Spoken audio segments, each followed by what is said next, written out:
Hello guys, welcome back in our next video. Today we are talking about Love, Death plus Robot Season 2 Episode 2 I am the rating 6.1 के साथ, so get set go.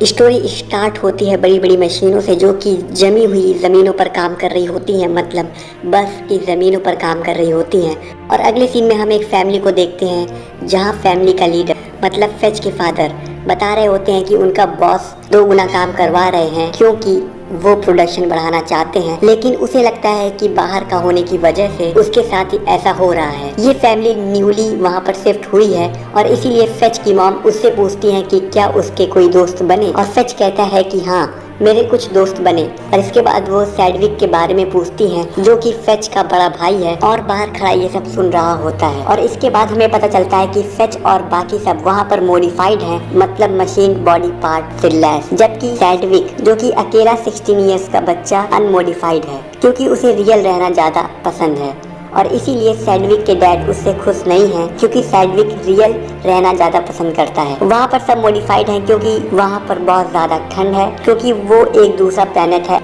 अर्थ से 100 light years दूर, और normal human body के साथ वहाँ पर survival बहुत मुश्किल हो जाता है और इसीलिए वहाँ पर मॉडिफिकेशन के जरिए लाइफ जी जाती है। इसके बाद सैडविक अपने रूम में चला जाता है और थोड़ी देर बाद फेच बाहर जाने लगता है और सैडविक भी उसके साथ चलने को कहता है, लेकिन फेच उसे मना कर देता है ये कहकर कि बाहर माहौल सही नहीं है। और सैडविक उसकी बात नहीं मानता क्योंकि उसे बुरा लगता है कि फेच उससे छोटा है और मॉडिफाइड होने की वजह से सारी तारीफ बटोर लेता है। और सैडविक भी अपने आप को साबित करना चाहता है कि वो भी बाहर जाकर सरवाइव कर सकता है मॉडिफाइड लोगों की तरह, और फेच मान जाता है और वो दोनों बाहर जाते हैं जहाँ सब लोग सैडविक को देखकर उसे चिढ़ाते हैं एस्ट्रो बुलाकर, जिसका मतलब होता है अनमॉडिफाइड ह्यूमन, और उसे वापस अर्थ जाने को कहते हैं। हमें ये भी देखने को मिलता है कि जहाँ फेच सिर्फ एक टी शर्ट के साथ बाहर है वहीं सैडविक ढेर सारे कपड़ों के साथ बाहर जाता है क्योंकि वो अनमॉडिफाइड है और बाहर बहुत ज्यादा ठंड है। थोड़ी देर बाद फेच अपने फ्रेंड्स के पास पहुँचता है जो कि सबके सब मॉडिफाइड है और एक गेम खेल रहे होते हैं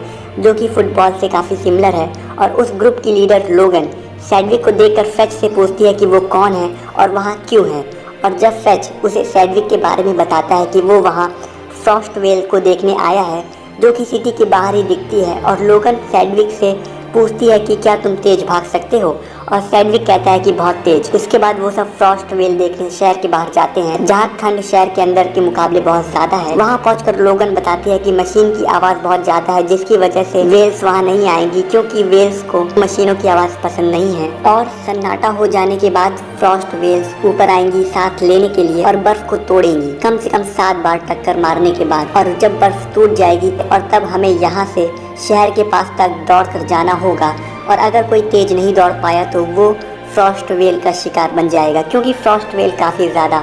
बड़ी हैं। और इसके बाद वो सब मशीनों के बंद होने का इंतज़ार करने लगते हैं और एक पाइप को पीते हैं जो कि वहाँ की सिगरेट है। और सैडविक जैसे ही उसे पीता है वो उसकी वजह से वो नशे में चला जाता है और अपनी एक अलग दुनिया में खो जाता है। और थोड़ी देर बाद सारी मशीनें भी बंद हो जाती हैं और वहाँ फ्रॉस्ट वेल आने लगती हैं और फेच सैडविक को होश में लाने की कोशिश करता है और कहता है कि उन्हें वहां से जाना होगा। और इसी बीच फ्रॉस्ट वेल बर्फ तोड़ने के लिए अपनी पहली टक्कर मारती है और सभी लोग वहां से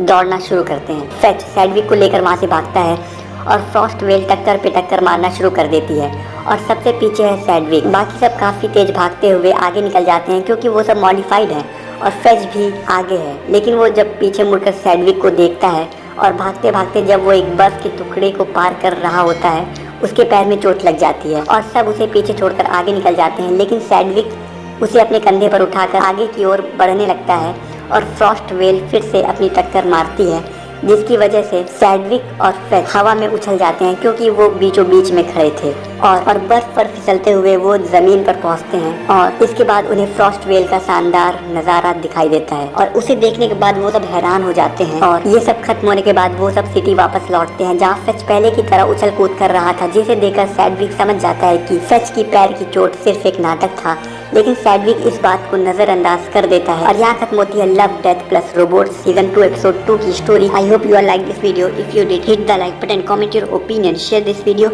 and subscribe to Cineologist for more future content. मिलते हैं आपसे अगली वीडियो में, तब तक के लिए बाय बाय।